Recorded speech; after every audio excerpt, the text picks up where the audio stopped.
आइए खबरों की शुरुआत करें और इस 10 मिनट में हम लोग बात करेंगे जो आखिरकार अतीक अहमद सलाखों के पीछे पहुंच ही गया। एक मामले में उम्र कैद की सजा हुई है और कई ऐसे मामले हैं जिसमें कितनी सजा होगी, कैसी सजा होगी, ये तो धीरे धीरे पता चलेगा। जैसे जैसे केस में फैसला आता जाएगा वो पता चलता जाएगा। लेकिन इस दौरान सबसे खास बात ये रही जो वकीलों ने जमकर कोर्ट में फांसी देने की मांग की, और सिर्फ मांग नहीं की बल्कि खूब हल्ला हुआ इस दौरान। और कई खबरें हैं, लेकिन आइए शुरुआत करते हैं सबसे पहले बिहार के योगी से। जी हाँ, बिहार में बीजेपी के नए प्रदेश अध्यक्ष सम्राट चौधरी को बिहार का योगी कहा जाने लगा है। सम्राट चौधरी को बिहार बीजेपी का प्रदेश अध्यक्ष बनाया गया है। सम्राट चौधरी के प्रदेश अध्यक्ष बनते ही पटना में सरगर्मी तेज हो गई है। राजनीतिक पोस्टरबाजी भी अब शुरू हो चुकी है। दरअसल पटना में सम्राट चौधरी की तुलना यूपी के मुख्यमंत्री योगी आदित्यनाथ से करते हुए एक पोस्टर लगाया गया है जिसमें लिखा है, बिहार का योगी आ गया सम्राट भैया, एक करने मार खाली करो खाली करो। यह पोस्टर बेली रोड पर लगाया गया है।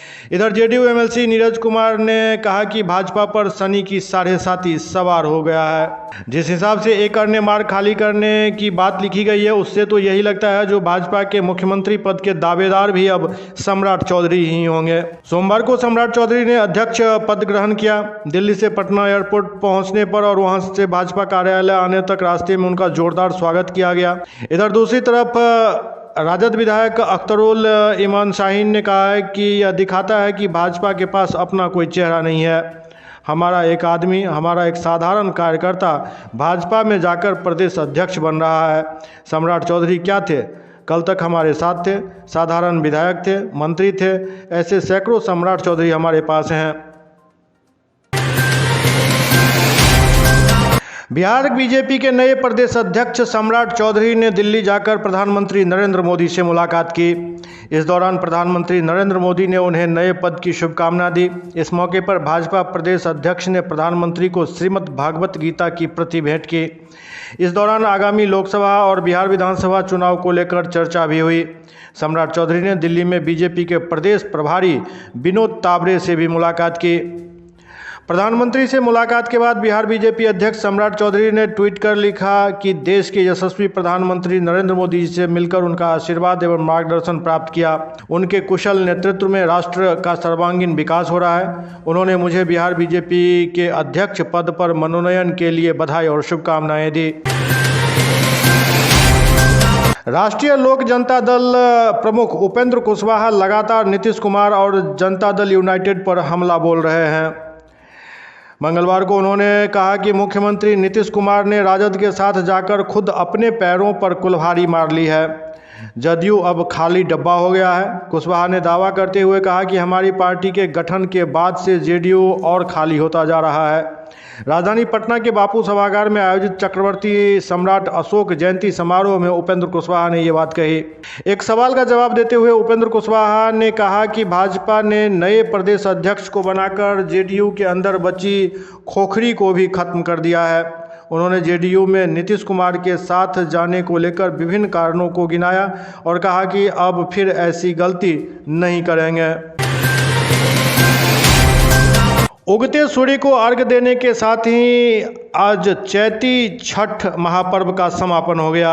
इस दौरान छठ व्रतियों ने 36 घंटे तक निर्जला उपवास रखकर भगवान भास्कर की आराधना की और सुख शांति समृद्धि की कामना की। 4 दिनों तक चलने वाले इस महापर्व को काफ़ी उल्लास के साथ मनाया गया। इस दौरान घाटों पर छठ के गीत गूंजते रहे।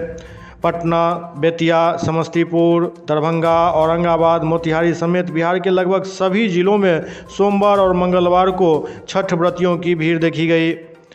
मंगलवार को सुबह 3 बजे से ही छठ व्रती के अलावा श्रद्धालुओं की भीड़ नदी किनारे पहुंचने लगी थी।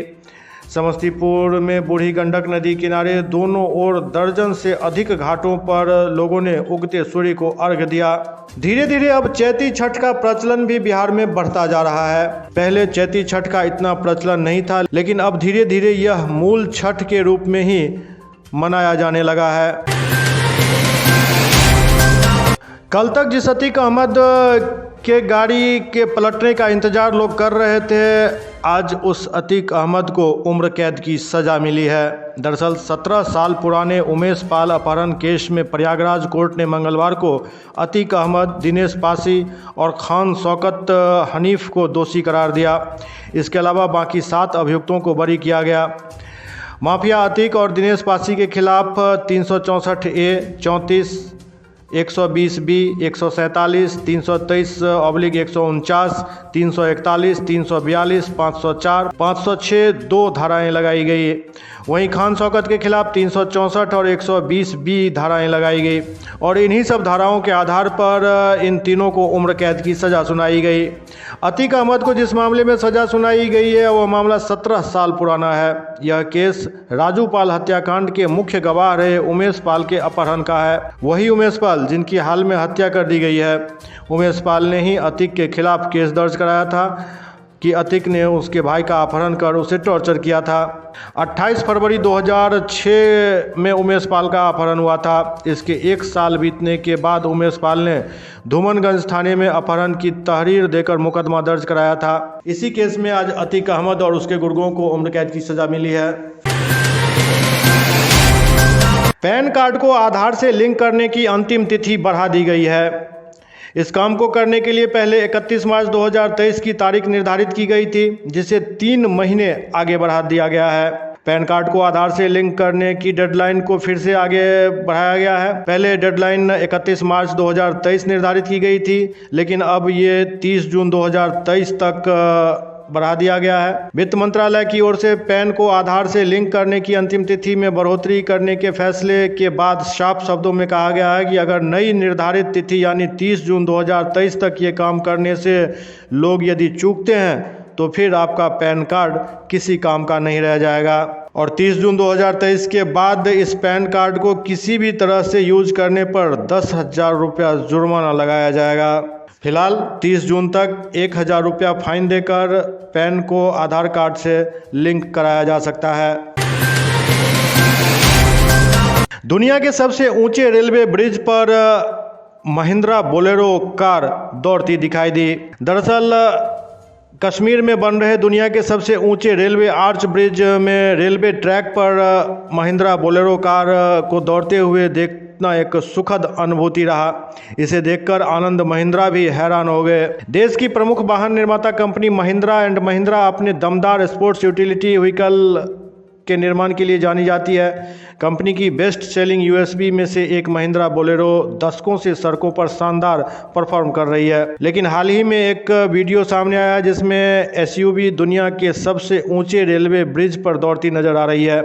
हैरानी की बात यह है कि ये महिंद्रा बोलेरो रेलवे ट्रैक पर चल रही है।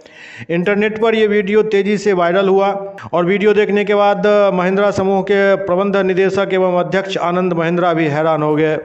दरअसल ये वीडियो ट्विटर पर पोस्ट किया गया है, जिसमें देखा जा सकता है कि महिंद्रा बोलेरो एसयूवी को एक सर्वे व्हीकल के तौर पर कश्मीर में चेनाब नदी पर बन रहे अंडर कंस्ट्रक्शन ब्रिज पर चलाई जा रही है। ये दुनिया का सबसे ऊंचा रेलवे आर्च ब्रिज है, जिसका निर्माण अभी किया ही जा रहा है। राहुल गांधी ने पिछले दिन अपने एक प्रेस कॉन्फ्रेंस में कहा था कि मैं सावरकर नहीं गांधी हूं, गांधी माफ़ी नहीं मांगते। इस बयान के बाद सावरकर के पोते रंजीत सावरकर ने मंगलवार को कहा कि राहुल गांधी उनके दादाजी पर दिए बयान पर माफ़ी मांगे। रंजीत ने कहा कि अगर राहुल ऐसा नहीं करते हैं तो उनके खिलाफ एफआईआर करेंगे। इधर उद्धव ठाकरे की नाराज़गी के बाद विपक्षी दलों ने यह तय किया है कि वे सावरकर जैसे संवेदनशील मुद्दों पर बयान नहीं देंगे। दरअसल दिल्ली में एक बैठक मल्लिकार्जुन खड़गे ने बुलाई थी, जिसमें शरद पवार भी शामिल हुए थे। इसमें पवार ने कहा कि सावरकर महाराष्ट्र में सम्मानित और पूजनीय है। उनको निशाना बनाने से महाराष्ट्र में विपक्षी गठबंधन मुश्किल में आ जाएगा। इस पर विपक्षी नेताओं ने कहा कि कांग्रेस सावरकर के मुद्दे पर अपनी बयानबाजी नर्म करने को तैयार है। दरअसल राहुल गांधी ने अपनी संसद सदस्यता रद्द होने के बाद 25 मार्च को प्रेस कॉन्फ्रेंस की थी। इसमें उनसे सवाल पूछा गया कि भाजपा आपसे बार बार माफ़ी की मांग कर रही है। राहुल गांधी ने जवाब दिया था कि वह गांधी हैं, सावरकर नहीं, वो माफ़ी नहीं मांगेंगे। इसी बात को लेकर वीर सावरकर के पोते रंजीत सावरकर ने राहुल गांधी को चेतावनी देते हुए कहा कि अगर वो माफ़ी नहीं मांगते हैं तो उनके खिलाफ एफआईआर किया जाएगा। बिहार में शराबबंदी तो है, लेकिन सिर्फ नाम के लिए। हर जगह शराब उपलब्ध है और शराब कारोबारी नए नए तरीके खोजते रहते हैं शराब छुपाने के लिए। ऐसा ही एक नया तरीका सामने दिखा सहरसा में, जहां उत्पाद विभाग की टीम छापा मारने के लिए पहुंची थी। और जब उत्पाद विभाग की टीम ने मकान सर्च किया तो यहां से भारी मात्रा में शराब बरामद हुआ। और ये शराब रखा कहाँ गया था? सेप्टिक टैंक के अंदर। जी हाँ, सेप्टिक टैंक का ढक्कन जब हटाया गया तो उसमें पूरा वो टैंक विदेशी शराब से भरा हुआ था। टीम को सीढ़ी लगाकर टैंक से शराब की कार्टून निकालनी पड़ी। मामला सहरसा सदर थाना क्षेत्र के बम्फर चौक के पास स्थित एक घर का है, जहां शराब को छिपाने के लिए सेप्टिक टैंक बनाया गया था ताकि किसी को भनक न लगे। हालांकि उत्पाद विभाग की टीम ने सेप्टिक टैंक और मकान से एक ट्रक शराब बरामद की, जिसकी कीमत 5 लाख रुपये से ज़्यादा बताई जा रही है। उत्पाद विभाग की टीम के पहुंचते ही शराब कारोबारी फरार हो गया। इधर दूसरी तरफ बिहार के शेखपुरा के महादेव नगर मोहल्ले में बीती रात शराब की बरामदगी करने पहुंची पुलिस की टीम पर आसपास के लोगों ने अचानक हमला बोल दिया। जमकर रोड़ेबाजी और मारपीट हुई। इसमें एक एएसआई सहित 4 पुलिसकर्मी घायल हो गए। घटना के बाद घायल पुलिसकर्मियों को सदर अस्पताल में भर्ती कराया गया। घायलों में उत्पाद एएसआई 50 वर्षीय अनिल कुमार सिंह और होमगार्ड जवानों में राजू कुमार, उदय चौहान और शिपुल कुमार शामिल हैं। एएसआई के दाहिने हाथ की उंगलियों की हड्डियां भी टूट गई है। इस बारे में उत्पाद निरीक्षक प्रकाश कुमार ने बताया कि गुप्त सूचना के आधार पर महादेव नगर मोहल्ले में संचालित एक शराब के अड्डे पर छापेमारी कर बड़ी मात्रा में शराब के साथ संतोष राम नामक एक कारोबारी को रंगे हाथ गिरफ्तार कर लिया था।